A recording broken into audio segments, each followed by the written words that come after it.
9 ini kita akan membahas tentang serikat buruh, kekuasaan, dan pengaruh dalam konteks yang berubah.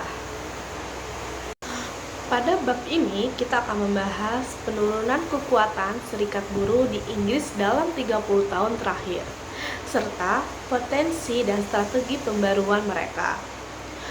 Di mana dalam buku ini, pada bab ini kita menekankan bahwa serikat buruh menghadapi perubahan besar dalam konteks sosial, politik, dan ekonomi. Bab ini juga tidak hanya menggambarkan penurunan kekuatan, tapi juga menganalisis alasan mengapa serikat menghadapi kesulitan dalam membangun kembali pengaruh mereka. Konteks dasar dari argumen ini adalah asumsi adanya ketidakseimbangan kekuasaan fundamental dalam hubungan kerja antara pengusaha dan pekerja individu. Serikat buruh muncul sebagai respon kolektif untuk menyimbangkan ketimpangan kekuasaan tersebut. Serikat buruh pada dasarnya bertujuan untuk mewakili dan melindungi kepentingan mereka, pekerja. Namun, penentuan apa yang dimaksud dengan kepentingan pekerja bukanlah hal yang sederhana. Pada bab ini kita mengumumkakan bahwa kepentingan pekerja bersifat konstruksi sosial, artinya dibentuk melalui interaksi dengan lingkungan sosial, media, pengalaman kerja, dan budaya organisasi.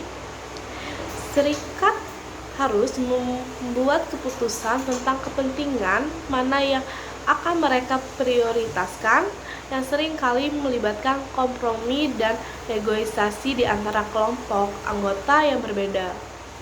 Ini menciptakan tantangan, khususnya dalam konteks masyarakat yang semakin beragam secara demografis, jenis pekerjaan, dan kebutuhan pekerja. Kekuasaan buruh ini juga memiliki dua macam. Yang pertama, kekuasaan koersif, yang dimana kemampuan untuk memaksa perubahan melalui aksi kolektif seperti pemogokan. Lalu yang kedua yaitu kekuasaan legitimasi, yang dimana yaitu diakui secara formal oleh pengusaha dan negara sebagai perwakilan sang pekerja. Kekuasaan koersif sangat tergantung pada kemampuan untuk memobilisasi anggota dan melakukan aksi kolektif yang efektif. Sementara itu, kekuasaan legitimasi tergantung pada pengakuan institusional baik oleh pemerintah maupun pengusaha. Pada bab ini menjelaskan bahwa sejak tahun 1980-an, kekuasaan koersif dan legitimasi serikat buruh mengalami kemerosotan tajam, terutama karena perubahan kebijakan negara yang tidak mendukung keterlibatan serikat dalam pengambilan keputusan. Beberapa indikator digunakan untuk mengevaluasi kekuatan serikat buruh, termasuk yang pertama itu ada kepadatan keanggotaan, yang dimana persentase pekerjaan yang menjadi anggota serikat. Lalu yang kedua itu cakupan perundingan kolektif, yaitu sejauh mana serikat dilibatkan dalam negosiasi upah dan kondisi kerja. Selanjutnya yaitu pengaruh politik, yaitu kemampuan mempengaruhi pembuatan kebijakan publik. Lalu selanjutnya ada kenaikan upah serikat atau Union Wage Premium, yang dimana selisih gaji antara pekerja anggota serikat dan pekerja anggota serikat dan non-anggota.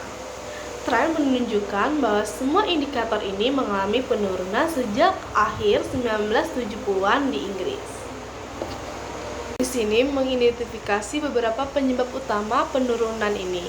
Yang pertama itu restrukturisasi ekonomi, yang dimana pergeseran dari sektor manufaktur ke jasa, dimana serikat sulit membangun pijakan.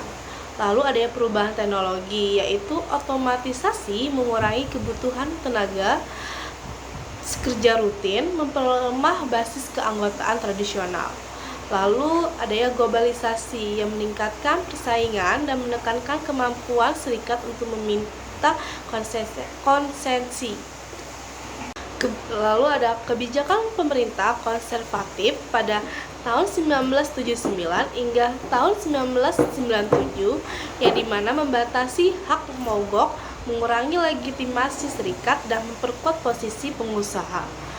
Lalu yang terakhir itu perubahan sosial yang dimana disertifikasi tenaga kerja, meningkatnya partisipasi perempuan, dan fragmentasi pengalaman kerja membuat pembentukan solidaritas kolektif semakin sulit. Selama tahun 1980 hingga 1990-an, banyak upaya dilakukan untuk memperbarui serikat buruh. Namun sebagian besar tidak berhasil secara signifikan. Beberapa pendekatan seperti model kemitraan ala Eropa gagal mendapatkan dukungan luas dari pengusaha atau pemerintah. Lalu kampanye peorganisasian di sektor baru menghadapi kendala besar, tempat kerja yang kecil, biaya tinggi, dan kekuatan pasar tenaga kerja yang lemah. Kurangnya sumber daya akibat menurunnya keanggotaan juga melemahkan kapasitas organisasi serikat. Serikat cenderung fokus pada konstituen inti, pekerja laki-laki penuh waktu di sektor publik, sehingga gagal memperluas basis mereka secara substansial. Lalu ketika Partai Buruh kembali berkuasa di bawah Tony Blair 1997, banyak yang berharap akan adanya revitalisasi peran serikat. Namun kenyataannya hubungan antara serikat dan Partai Buruh jauh lebih pragmatis dan terbatas dibanding masa lalu.